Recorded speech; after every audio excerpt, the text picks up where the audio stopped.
Thank you. Then we are ready for the next session Genomics. I'm Alex Urban here at Stanford in Genetics and Psychiatry. I'll be moderating this. Thanks for the organizers for organizing. Our first speaker will be Casey Gifford, also here at Stanford in cardiology and also in genetics. She's an expert in the genetics of heart development, abnormal and abnormal, and she'll be talking to us about the the title is Getting to the Heart of Complex Disease. Thanks, Casey. Thanks, Alex, and thanks to the organizers for giving me the opportunity to tell you about our work on congenital heart disease and complex genetics.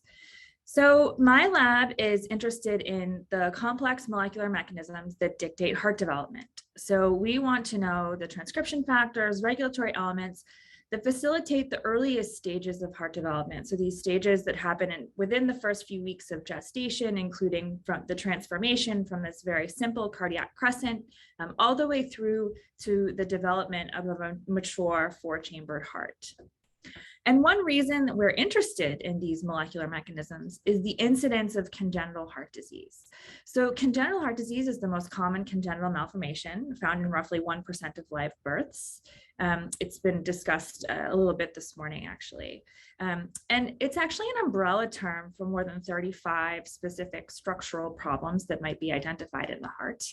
And as if it's not enough to have a heart that's not working efficiently, individuals diagnosed with congenital heart disease are also at an increased risk for neurodevelopmental delay and pediatric cancers.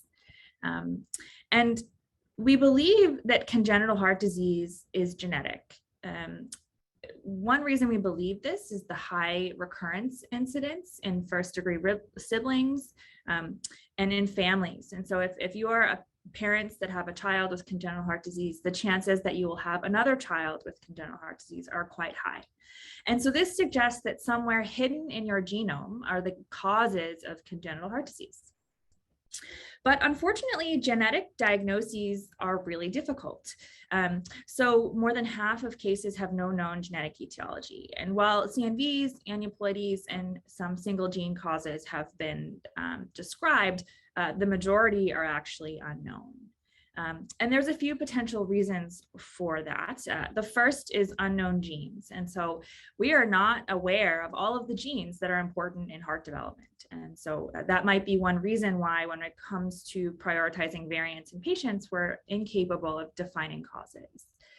Another possibility is the role of non-coding variation. And so it's only recently that we've begun to appreciate how variation in non-coding DNA can contribute to human disease. And so it's possible that that also could account for congenital heart disease. And then an additional reason why we might not yet understand the majority of cases is this idea of complex genetics, or something I'll talk about today, which is oligogenic inheritance.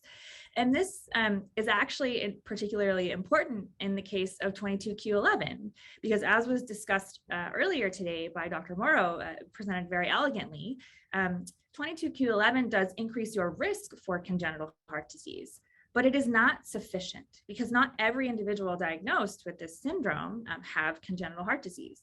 And even within those diagnosed with congenital heart disease, there's variable penetrance. There's variable phenotypes that you might find.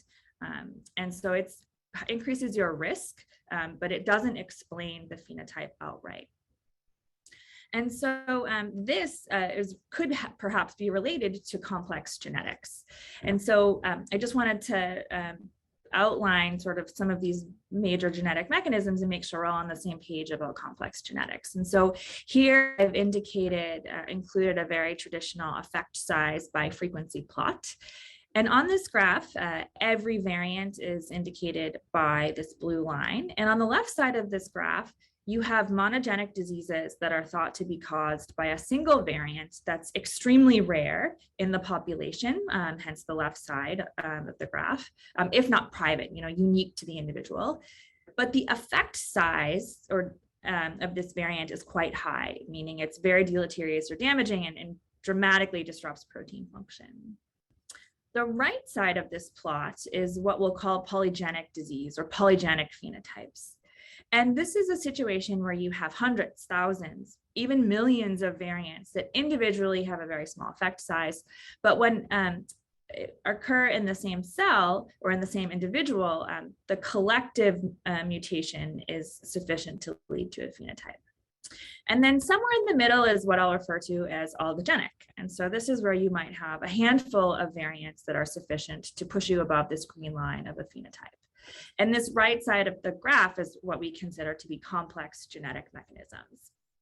And it's historically been very difficult to confirm variant involvement in these situations because we really just didn't have experimental tools to move forward and test those hypotheses. But we have thought for many years that congenital heart disease, the causes of congenital heart disease might lie on this side of the graph. And so there's been work by others, including James Priest when he was at Stanford, as well as the Low Lab, to really try and dissect this potential role, the role of these complex mechanisms in congenital heart disease. And so I just wanted to highlight some of my favorite examples of why I think oligogenic mechanisms might be involved in congenital heart disease. So the first is a study that took advantage of genetic variation in different mouse strains. And so the transcription factor NKX25 is critical for cardiogenesis. It's important in the looping stage.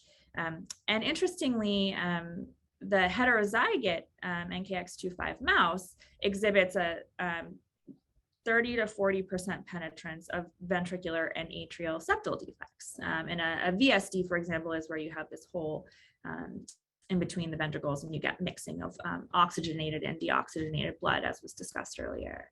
And so when you're in a C57 black 6 mouse background, this is where you get this 35 to 40% penetrance.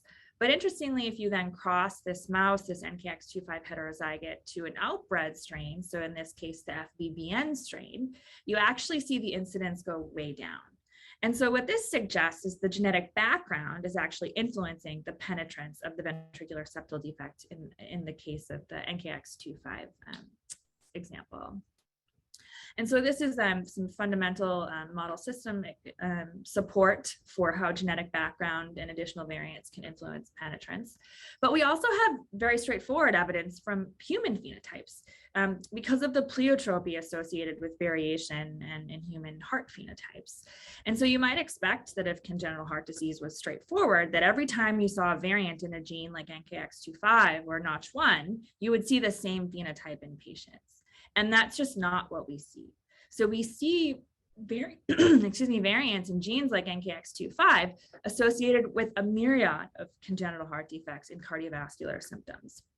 Again, suggesting that in humans, there's additional variables, latent variables, contributing to the ultimate penetrance of the phenotype. And so we wondered, with the advent of various tools, if we had the experimental tools to now move forward and provide rigorous experimental support for these hypotheses that have been put forth for many years. And so the first, of course, was the advent of reprogramming and the ability to derive human pluripotent stem cells, which increases our ability to study developmental mechanisms in vitro. But the more recent game changer in our field really, I think, was the advent of CRISPR-Cas9. Because what this allows us to do is really study the impact of very specific single nucleotide variants on phenotypes. And to test this question related to oligogenic mechanisms, we decided to take a case study approach to see if we could use these tools to understand a complex congenital heart disease case. And so here I'm showing you the pedigree of a family that had variable cardiovascular symptoms that came to our attention when individual with the yellow arrow presented at 1 week old in congestive heart failure, requiring mechanical ventilation and inotropic support. This individual was then diagnosed with a defect called left ventricular non-compaction. And that was done through echo. And so on the left, I'm showing you an echo of an unaffected individual, a 4-chambered view. And if we focus on the left ventricle, you'll see that the left ventricular free wall and down into the apex here are relatively smooth with an open lumen. But an individual with LVNC actually has these trabeculations or protrusions into the left ventricular lumen, which are highlighted by these yellow arrows. And so this led to the diagnosis of LVNC. Because of the incidence in families, we then took a family history. And what we interestingly found is that this individual had two siblings that also had LVNC. She had an older sibling with LVNC based on imaging and slight systolic dysfunction, not severe enough to lead to heart failure, but still diagnosed with LVNC. We also found that these two parents unfortunately had a fetus suffer fetal demise many years earlier. And at the time, the pathologist noted abnormalities in the heart, but didn't make a diagnosis of LVNC. But fortunately, Texas Children's was able to fix the heart and save it. And we were able to procure this FFPE block and do sectioning and confirm that this individual also had LVNC. The mother's heart appeared unaffected. There was no cardiovascular symptoms and no protrusions into the lumen. While the father actually had a hypertrabeculated LV, but function was fine. There were no issues with ejection fraction, systolic dysfunction, none of that was found. So we called this asymptomatic LVNC because visually it did look like he did have LVNC. So to really dive in and try to define whether this was a case of oligogenic inheritance, whereby the hypothesis is that these parents within their genomes have variants that contribute to the disease when collectively inherited by all three children, the first step for us was to do exome sequencing. And we asked two hypotheses of the data. The first was we looked for variants that were inherited from the father by all three children. This was a very traditional variant prioritization approach where we looked for variants that were predicted to be damaging and important in genes that have known roles in heart development and function.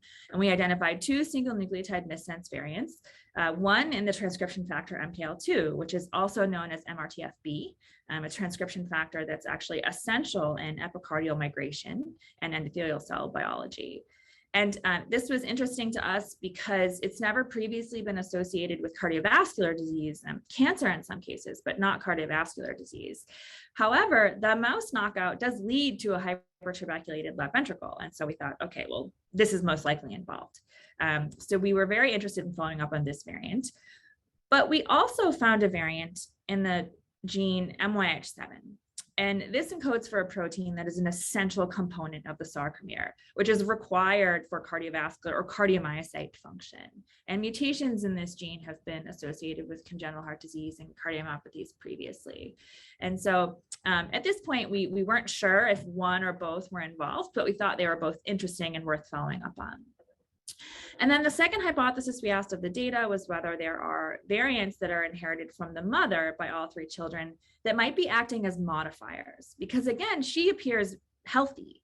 And so we're not looking for the same highly deleterious damaging variants in this situation. We're looking for a slightly deleterious variant, perhaps, that when inherited with other variants or in the presence of other variants might lead to disease. And this led to the identification of a single nucleotide variant in NKX25. And this was actually really exciting to us because it's a variant that's out in the population in around 1 in 1,000 people. So this is what we think of when we think of a modifier. It's sort of circulating out in the population. There's no selection against it because on its own, it's not sufficient. But maybe in the wrong scenario with the additional mutations, you would actually have disease.